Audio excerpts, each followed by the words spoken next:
OCI 군산 공장에서 유독가스 유출 사고가 난 지 벌써 50일이 다 돼갑니다. 미숙한 대처로 큰 혼란을 야기했던 자치단체와 관계기관들은 뒤늦게 사고 수습과 보안 대책에 분주하지만 주민들의 불안감은 좀처럼 가시지 않고 있습니다. 이번 일을 계기로 비슷한 사고의 재발을 막기 위한 시스템을 갖춰야 할 텐데 여전히 가야 할 길은 멀어 보입니다. 시민단체들은 화학물질 관리에 대한 자치단체의 책임과 기능을 보다 강화하고 사용업체들에 대한 정보도 투명하게 공개돼야 한다고 강조하고 있습니다. OCI 사고 이후 어떤 과정이 진행돼 왔고 또 남아있는 과제는 무엇인지 취재했습니다. 연기가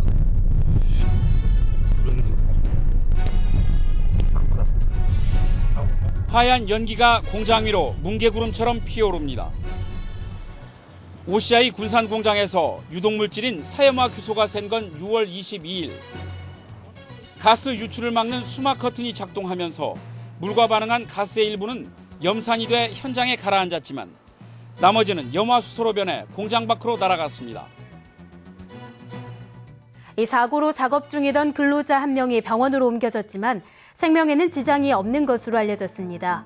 경찰은 주민들이 공장 반경 2km 이내에 접근하는 것을 통제하고 정확한 사고 경위를 조사하고 있습니다. 사고 이후 입원 환자는 16명까지 늘었고 인근 주민 280여 명이 이상 증세를 호소해 검진을 받았습니다. 유출가스가 내려앉은 인근 농작물도 순식간에 타들어갔습니다. 이 사고는 우리 화학사고 대응체계의 민낯을 그대로 드러냈습니다. OCI는 제대로 신고도 하지 않았고 주민들의 신고를 받은 119 소방본부는 화학재난합동방재센터에 통보하지 않았습니다. 군산시는 주민들에게 사고 사실을 제때 알리지 않아 거센 비난을 받았습니다. 정부가 막바지 사고 조사를 하고 있던 지난달 27일 취재진은 OCI 군산 공장 앞을 찾았습니다.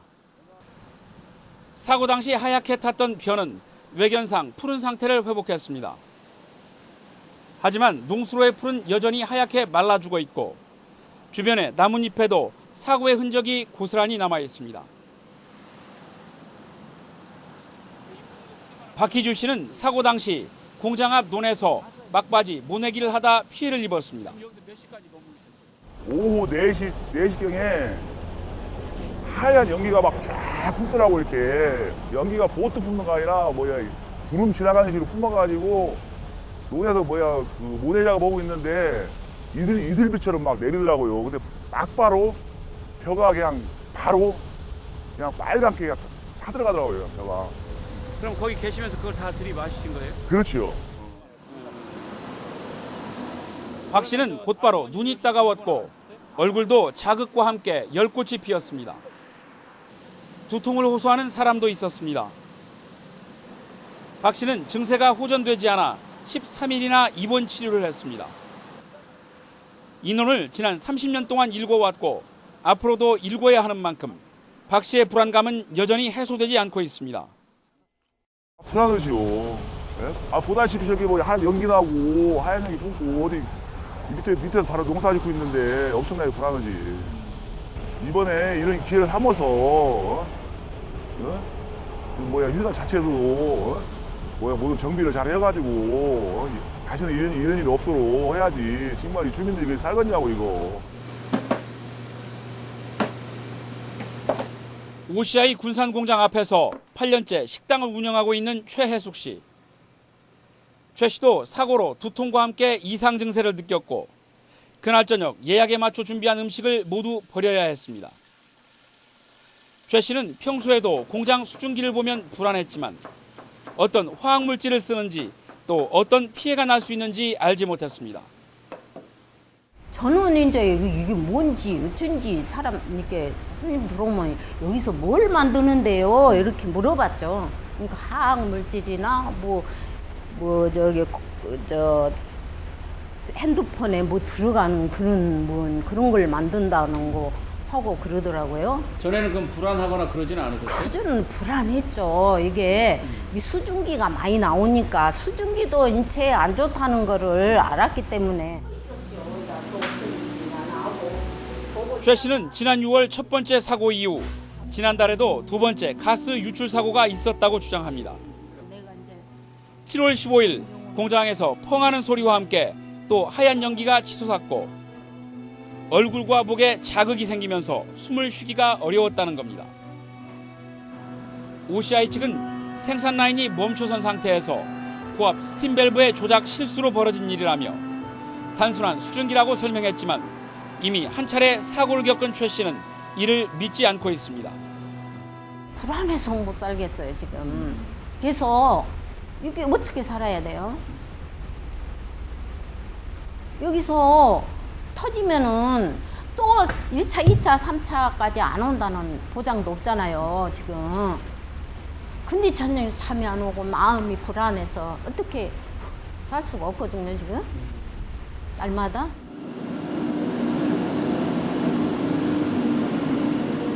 취재진이 OCI 군산 공장을 방문한 건 지난달 28일. OCI는 평소 보안 문제로 엄격히 촬영을 제한하던 공장 내부를 공개했습니다. OCI는 사고 직후 11일간의 조업 정지 명령을 받은 두 번째 생산 라인은 물론 세 곳의 폴리실리콘 생산 라인과 정밀화학 생산 라인까지 공장 내 생산 설비를 모두 순차적으로 멈춰 세우고 점검을 진행했다고 밝혔습니다.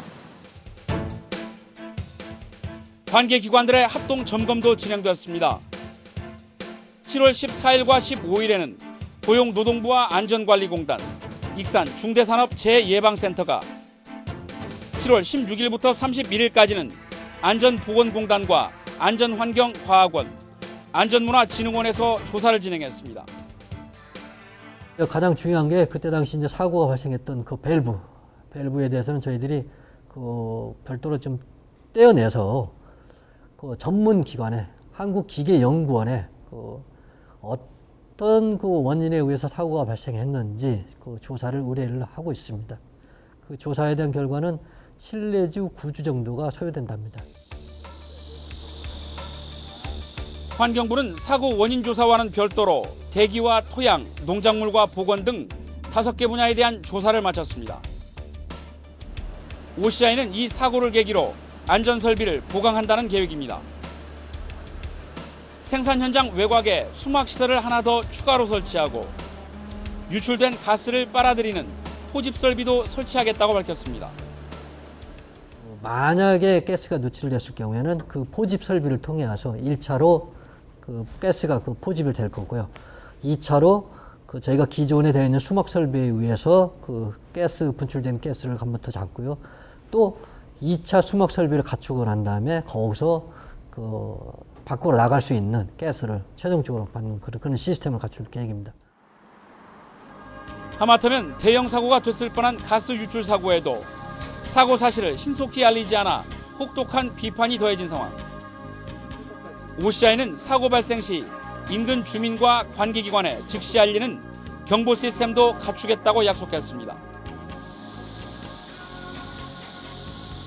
사고 직후 OCI보다 더 많은 비난이 쏟아진 건 군산시입니다. 시민들에게 뒤늦게 사고 소식을 알려 더 큰 혼란을 초래했기 때문입니다. 올해부터 화학물질의 체계적인 관리를 위해 해당 사무가 자치단체에서 국가로 이관됐지만 재난관리법상 초동조치와 수습, 시민 안전대책을 수행해야 하는 자치단체가 과도기에 사실상 책임을 포기한 셈입니다. 군산시는 뒤늦게 공단 지역에 경고방송 시설을 설치하기로 하는 한편 화학물질 사용업체에 대한 현황 파악에 나섰습니다. 업무가 이관됐다고 하는 건 하나의 저희들이 어떻게 보면 변명입니다. 변명이지만 사실 애로사항이 있는 것은 사실이에요. 그래서 우리가 지금 그 유해 화학물질 업소 그 사용 그 물질이라든지 그런 거 지금 전부 공문을 보내서 지금 저희들이 파악을 해서 취재 결과 환경부가 과도기에 혼란을 줄이기 위해서 지난 5월 화학물질 유출 사고에 대한 현장 매뉴얼 작성 설명회를 열었지만 군산시는 여기에도 참석하지 않았습니다. 사후 조치도 여전히 허술하기만 합니다. 군산시는 취재 당시까지 구체적인 환자의 명단도 없이 숫자로만 파악하고 있었습니다. 이마저도 사고를 낸 OCI 측이 제공한 겁니다. 입원자라든가 치료받았던 사람들 명단. 그 명단은 저희들한테는 없고 예. 아마 OCI에는 아마 그 명단이 있을 겁니다. 근데 그 시도 그걸 알고 계셔야 되는 거 아니에요? 그 현재 몇 명 입원을 했냐, 또 증상은 어쩌냐는 정도는 저희들이 확인은 다 해가지고 우리도 갖고는 있었습니다. 근데 사람 인적 사항은 저희들이 확인을 못한 것은 사실이죠. 세월호 사고를 계기로 국민안전처가 신설되고 자치단체마다 안전총괄부서까지 생겼지만 오히려 혼란이 가중됐습니다. 환경위생과가 현장을 맡고 안전총괄과가 컨트롤타워 역할을 해야 하지만 손발이 제대로 맞지 않았기 때문입니다. 제가 개인적으로 생각하면 초기라 이게 예. 글씨가 초기라 이런 글씨가 과도기라 이렇게 나온 것 같아요. 서로 간의 유기적 협조 관계 같은 것이 조금 이제 더 보완을 해야 하지 않나. 취재 결과 군산시는 OCI 사고 한 달 전 23개 관련 기관들과 함께 군산의 한 공장에서 화학물질 유출 사고를 가정한 훈련까지 실시했던 것으로 확인되었습니다. 당시 계획서에 잡힌 예산만 1,300만 원. 하지만 한 달 전 훈련 상황은 실제 상황에서는 아무런 효과를 내지 못했습니다. 환경부에서 공쪽에서 이렇게 하는 훈련인데 이제 솔직히 말하면 이번 OCI 건하고는 조금 훈련같이 매끄럽지는 못했죠. OCI 사고에 대해서 사고 대처법이 초동 대처 시간이 좀 늦어버린 것이 제일 큰 것이고. 훈련은 훈련이고 실제에서는 적용되지 못한 이 부분이 계속 이제 의구심이 남는 거예요. 왜 했을까? 그리고 이런 과정은 사실은 사고가 났을 때 최소한의 긴급 대처를 위한 건데 이 긴급 대처를 못했다고 하는 건 이 훈련들이 어떤 의미가 있을까? 그 훈련에 대한 의미가 사실은 없는 것 같다는 생각이 좀 들더라고요, 저는. 군산시는 다시 후속 대책의 하나로 OCI에서 주민 대피에 초점을 맞춘 화학사고 훈련을 계획하고 있어 이번에는 얼마나 의미 있는 훈련이 될지 지켜볼 일입니다. 익산시 영등동에 있는 익산 화학재난 합동 방재센터. 5명이 숨진 2012년 구미 불산가스 유출 사고를 계기로 환경, 소방, 안전, 노동 등 5개 관련 부처가 합동으로 운영하는 시설입니다. 익산센터는 전국 6개 권역에 설치된 센터 가운데 하나입니다. 119 구조팀들이 현장에 나갔을 때 어떤 그 물질 정보 같은 것을 정확히 모르는 걸 환경부에서 그런 어떤 물질 정보를 제공함으로써 그 초기 진압하는데 가장 효과적이고, 특히 산업안전이라든가 가스공사 같은 경우는 같이 진압을 함으로써 그 원인 조사라든가 그 대응을 같이 효과적으로 할 수 있는 것이죠. 환경부는 새만금 지방환경청과 이곳 방재센터를 중심으로 사고 원인과 함께 건강과 환경, 농작물 등 5개 분야에 걸친 조사 결과를 다음 주쯤 발표할 예정입니다. 분야별로 정확한 피해액이 산정되면 OCI는 1억 원의 하루, 업무상 과실이 인정되면 5천만 원의 하루의 조업정지가 내려지고 제대로 신고하지 않은 부분도 처벌이 이루어질 예정입니다. 합동 방재센터에는 화학 전문 장비를 갖춘 구조센터도 있습니다. 원격으로 조작되는 이 무인 방수 파괴차는 가격만 15억 원으로 사고 지점을 부수고 물이나 특수한 거품을 발생해 진압하는 장비입니다. 이곳에는 화학 전문 요원들과 함께 현재 넉 대의 특수장비가 배치돼 있고 내년이면 석 대가 추가로 들어올 예정입니다. 누출된 화학물질의 종류나 양이 워낙 다양하고 그렇기 때문에 대응하는 방법이 워낙 다양한 그런 특성이 있고요. 특히 화학물질의 특성상 단 몇 분 이내에 누출이나 이게 영향 범위가 광범위하게 퍼지기 때문에 실제로 OCI 사고 이외에도 화학 사고는 꾸준히 늘고 있습니다. 지난 5월에는 군산 오식도에서 노말 핵산이라는 물질이 누출된 폭발 사고로 3명이 다쳤고 7월에는 익산 금마에서 암모니아 가스가 유출돼 인근 밭에 고구마가 모두 고사했습니다. 지난해부터 올해 7월 말까지 방재센터가 처리한 사고만 49건. 하지만 화학물질 취급업소가 전주, 군산, 익산에 집중된 점을 고려해 중앙인 익산에 설치됐지만 군산, 공단까지는 상당한 거리가 있어 여전히 초기 대응이 쉽지 않습니다.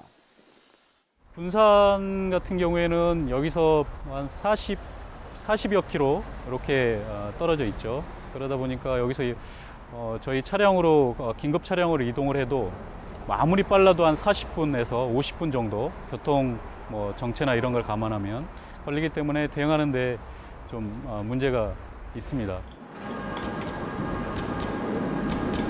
이 때문에 공장이 밀집된 전주 팔복동이나 군산 오식도동은 가장 가까운 119 안전센터가 1차 대응을 해야 하지만 현실은 열악하기 짝이 없습니다. 군산 비흥 119 안전센터의 경우 사실 공단보다는 새만금을 찾는 관광객의 교통사고 등에 대처하기 위해 설치되었습니다. 공장 밀집 지역인 만큼 기본적인 화학 장비가 있기는 하지만 개인 보호 장비 이외에는 휴대용 간이 탐지기와 누출 부위를 임시로 막는 장비 정도입니다. 유해 화학 물질이 종류가 너무 많기 때문에 거기에 적정한 그런 대처를 해야 되는데 저희가 그런 장비나 그런 전문 저희가 좀 이렇게 없기 때문에 그런 초동 대처하는 데 있어서 저희가 상당한 그런 좀 애로사항이 있다고 그렇게 말씀드릴 수 있습니다. 이 때문에 OCI 사고를 계기로 구조 공작차와 제독 장비, 누출 차단 장비 등을 갖춰야 한다는 지적입니다. 낮은 사양의 기종으로 선정할 경우 약 4억 원, 군산과 전주 공단 지역 두 곳에 8억 원가량이면 충분합니다. 화학사고 특성상 신속한 초동 조치가 관건이고 군산 단단 내에만 유해 화학물질 등록 사업장이 58개가 밀집되어 있어 그만큼 잠재적인 화학사고 발생 위험이 높은 지역이라는 특수성을 감안하면 최단 거리에 위치한 비흥 구조대의 화학구조용 장비 확충은 차일피일 미룰 수 없는 일이 아닐 것입니다. 물질을 제거하기 위하여 유고조자를 인체 제독소로 화학물질에 대한 사무가 국가로 이관됐지만 자치단체보다 책임 있는 관리가 필요하다는 지적도 높아지고 있습니다. 사고가 나면 결국 피해를 보는 건 지역 주민들이기 때문입니다. 가스가 유출됐을 때도 그게 표가 안 나거든요. 가스가 유출되는 건지 아니면 연기가 나서 그냥 자연적으로 나는 건지 몰라서 그런 것들을 또 한 번씩 좀 안내 공지를 해주시거나 아니면은 뭐 교육을 해주시거나 그런 식으로 해서 공단에서 나오는 것들이 우리 사람들한테도 많이 우리 아이들한테도 어떤 영향을 미쳐주는지 그런 것도 또 좀 궁금하기도 하고. 이 때문에 인천시와 경기도, 충청북도는 조례를 만들어 화학물질 취급업소에 대한 자체 감시 활동을 펴고 있습니다. 화학사고 예방을 위한 관련 위원회를 만들어서 일반 시민들이 참여할 수 있도록 하고 이를 통해 평상시 예방이나 감시 활동을 하는 게 필요합니다. 국가 사무로 이관되었지만 법적인 테두리에서 단체장에게 권한을 부여해서 사고 발생 시 피해를 최소화할 수 있는 조례 등을 제정하는 게 필요하다고 생각합니다. 현재 익산 합동 방재센터가 관리하는 도내 화학물질 관리업체만 모두 433개. 군산이 123개로 가장 많고 익산이 109개, 전주 95개로 도내 화학물질 사용업체의 75% 이상이 세 시에 집중되어 있습니다. 하지만 정작 주민들은 자신의 동네에서 어떤 업체가 어떤 물질을 사용하고 있는지도 제대로 알기 어려운 상황. 염화수소가 뭔지 아세요? 모르죠. 그러면 그게 노출됐을 때 사람한테 어떤 피해가 있는지 혹시 들어보셨어요? 평상시에는 못 들어보고 뉴스에서 들었죠. 그러면은 지금 이 군산에 어떤 공장들이 얼마나 그런 화학약품을 다루고 있는지 혹시 아시나요? 모르겠어요. 요양 쪽에 이렇게 다루고 있다는 거 알고 모르겠는데요. 이 같은 문제를 해결하기 위해 현재 국회에는 은수미 의원 등 50여 명이 공동 발의한 화학물질 관리법 개정안, 이른바 지역사회 알권리법이 계류 중입니다. 이 개정안은 주민들에게 화학물질 정보와 사고 위험성을 고지하는 책임을 화학물질 취급자, 곧 사업주에서 환경부 장관으로 강화하고 대상 물질도 69종의 사고 대비 물질에서 500종에 가까운 유독물질로까지 대폭 확대하도록 했습니다. 또 사고 발생 시에도 화학물질 취급자가 아닌 시군구 관리위원회가 주민들에게 즉시 사고 물질의 이름과 독성 정보, 대피 요령과 개인보호 방법까지를 알기 쉽게 고지하도록 되어 있습니다. 정기적으로 내가 살고 있는 주변의 사업장에 어떤 물질이 취급되고 있고 그 물질의 위험성은 뭐고 그 물질이 누출됐을 때 사고 시에 어떻게 대피를 해야 되는지까지가 상세하게 전달이 된다는 거죠. 근데 그렇게는 저희 나라가 지금 되고 있지 못하기 때문에 사고가 났을 때 가장 지금 위험하고 제대로 된 대응을 못하는 거거든요.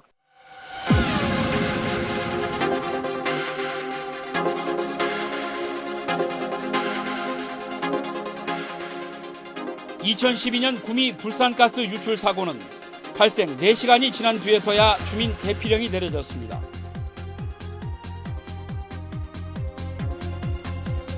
이 사고로 모두 5명이 숨지고 무려 12,000명이 검진을 했습니다. 보상액만 모두 380억 원에 이르는 초대형 산업환경 재해가 나자 정부가 화학물질 관리를 직접 하겠다고 나섰습니다. 하지만 OCI 사고를 돌아볼 때 여전히 기업은 무책임했고 자치단체 대응 태세는 느슨했으며 기관 간 협조 체계도 헐거웠습니다.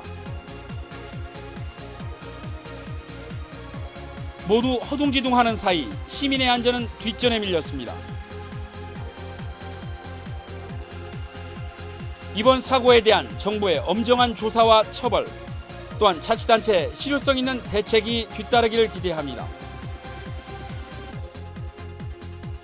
뼈아픈 경험에서 교훈을 삼지 못하고 또다시 보여주기식 대책에만 급급한다면 제2, 제3의 화학사고는 되풀이될 수밖에 없습니다.